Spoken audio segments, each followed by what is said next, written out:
objects na magpapalike kakatus. Go, Jacob!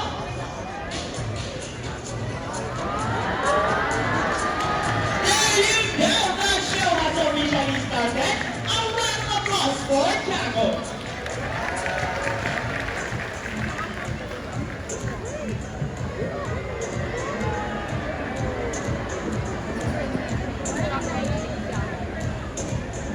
Everyone, and welcome to Manila Ocean Park's All-Star Bird Show with me, Trainer Francis. Now guys, here's an object that I will hide under one of these silver cups. Where do you want me to put this object? On your left, on your right, or here in the middle? Which side? Left, right, or middle? Alright, so let's put it right here. Now, let's call it our sighting bird, Dazzle. Dazzle is our so-called crested kakadu. Sa activities, kakaduan kanilika. Common inhabitants are open woodlands and forest areas along the east coast of Australia. They are very loud birds and can mimic almost any sound. They typically feed on seeds, nuts, fruits such as durian, papaya, rambutan, and they also love corn. Now guys, do you think Dazzle has the ability to find the hidden object? Well, if yes, then you can do it, Dazzle! Go, Dazzle! Find the hidden object for us! And you found it! A round of applause for Dazzle with Trainer Mikey!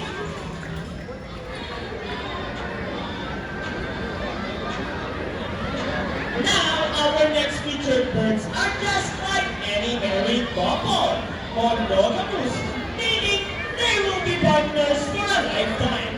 Pretty romantic, right? But as any couple will attest in a relationship, there will always be battles. Meet Sassy and Rocky, our beautiful pair of twin-wing couples.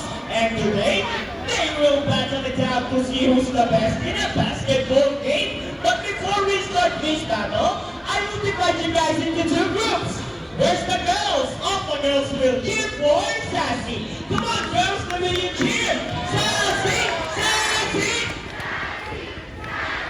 Very good! And all the boys will cheer for Rocky. Come on, boys, let me cheer. Rocky! Rocky! Very well! So, birds ready? Trainers ready? Sam, go! Here comes Rocky's first ball. First ball for Rocky. Followed by Sassy. Second ball for Rocky. And it's a nice game for the next ball. Let's do it! Yes!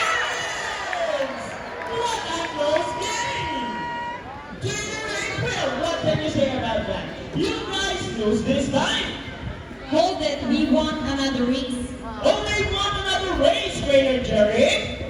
Are you sure about that? Do you want Sassy to lose again? This time, I guarantee you that Sassy will win. So what race do you have in mind? I'm thinking about the ring race. And what is our ring race? The first bird who can drop 3 rings into the pole the fastest is the winner. That is the ring race. So our ring race shall be. Remember guys, that boys already have 1 point. So girls, let's cheer louder for Sassy to win this time. We'll be doing this again, and this time our ring race. Ready, set, go! Here comes Rocky's first ring.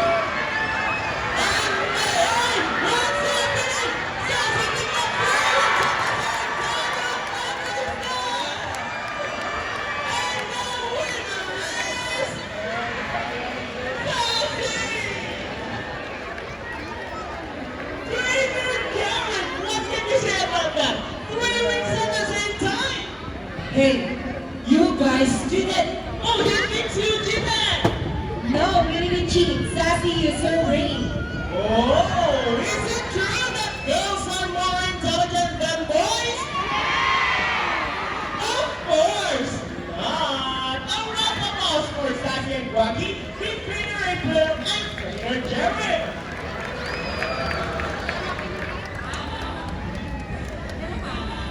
Parrots in particular are known to be intelligent and perceptive. That's why we continue to enhance their skills and not get bored.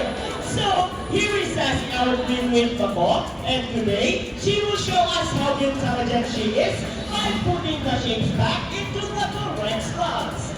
Just like Sassy, twin-winged bakos are from South America. They are known to be the gentle giants of the parrot family. It is because they are the second largest extra-sized bakos.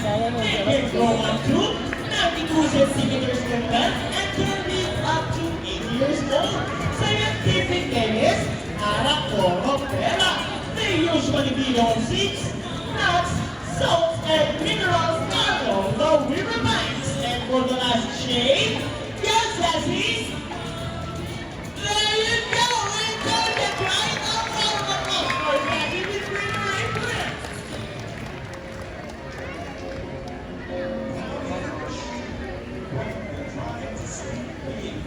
Now guys, who loves math?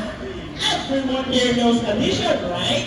Because this next part of our program will make most people baffled in the maze. Even as trainers, do you think birds can do math? Well, before we call in our mathematical wizard, I'll be needing two numbers between 1 to 15. Any numbers between 1 to 15? Alright, so the first number is number 8. How about the second number? Alright, so the second number is number 10. So the equation is 8 plus 10. Let's see if our mathematical wizard can solve this equation. But first, Trainer JB will shuffle the numbers.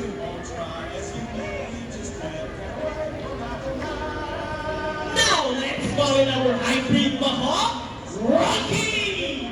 Wow, Rocky, what a beautiful entrance! Trainer JB, is Rocky ready? Go, Rocky! Solve the equation for us!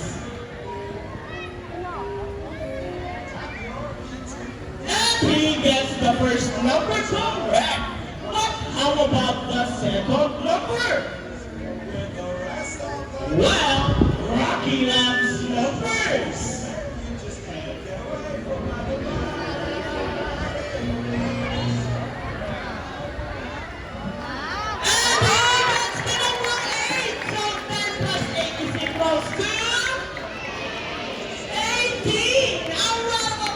Rocky with Trainer JB. Now guys, we need an adult volunteer with 500 peso bill. Anyone who wants to be our lucky volunteer for today, just raise your hands up and Trainer April will choose one. Come on guys, don't be shy. Raise your hands up. Once again, we need an adult. Bawal po ang bata with 500 peso bill. Alright, I think we got one.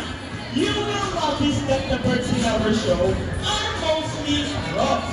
It is because they are highly intelligent, charismatic, colorful, and musically inclined. They have a very good memory and can remember even the smallest details.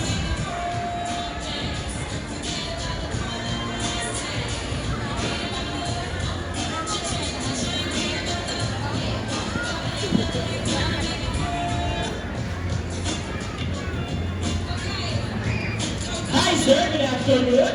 Welcome to Manila Ocean Park. Sir, first off, what is your name? A round of applause for our volunteer, Mr. George. Now sir, may I have your 100 peso bill? Now sir, kindly follow me here in front. Sir, all you have to do is stand here in front, facing this way, and extend your left arm just like this, as I put your money between your fingers.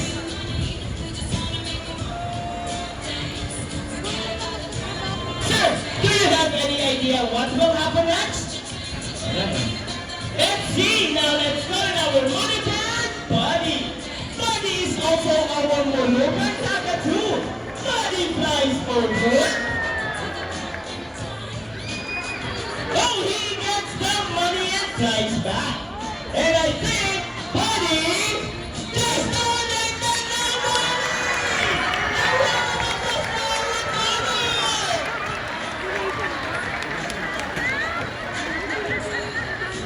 Sir, I have a question for you. Did you know that Manila Ocean Park is also a rescue center for birds? Well, now you know enjoy money will go a long way, and we are very, very grateful. You will go back here, see that you can the rest of the show. Thank you so much. Anyone else?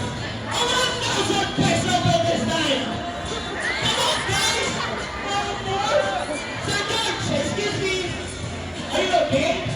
Are you sure? Why do you look so sad?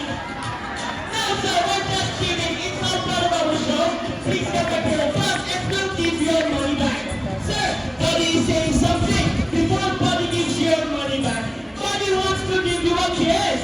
Is it okay? Wonderful, I'll stand here and talk. Look at your camera and offer your cheek.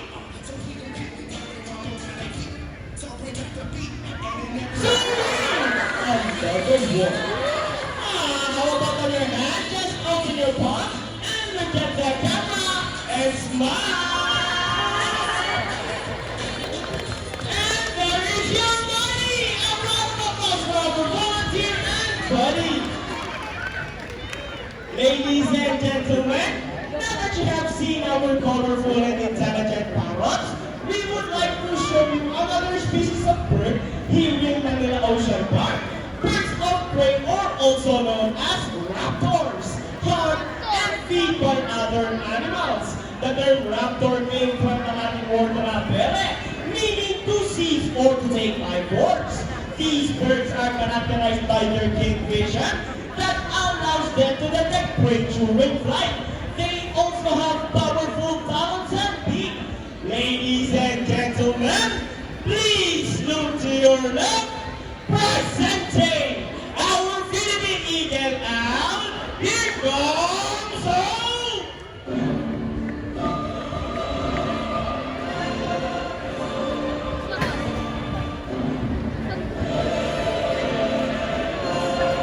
Scientific name is Pupu philippensis. These birds can be found in Bohol, Samar, Leyden, Catanduanes, and possibly in Cebuya. And meet our prominent guide, here comes me! Prominent guides are also known as Aliaster intus, one of the 446 species of birds of prey around the world.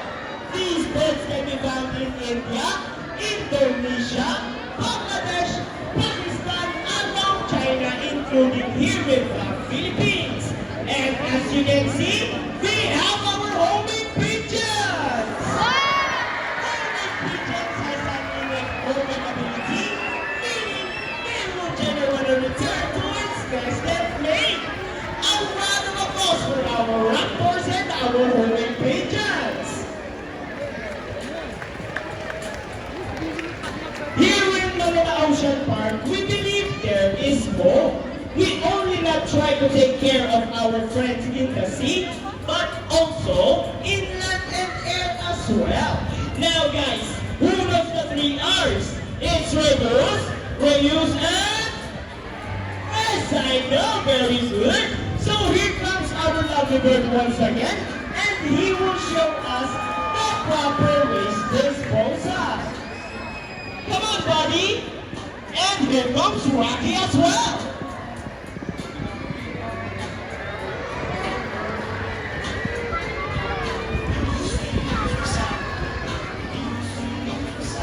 Easy, right? So if the bird can do it, so can we. Ladies and gentlemen, we hope you all enjoyed our show. Are the birds spectacular? Well, in our own way, no matter how small the effort, let's take action in saving them from exploitation or even extinction. Please, let's all do our part in saving the world. Because remember, this is the only home we've got. Now, let me present to you the birds and the trainers who made this show possible. Trainer Mikey with Hope. Trainer David with Rocky. Trainer JB with Bonnie. Trainer April with Speed. And once again, I am Trainer Francis. Thank you and goodbye. By the way, guys, please remain on your seat because we still have our Sea Lion show.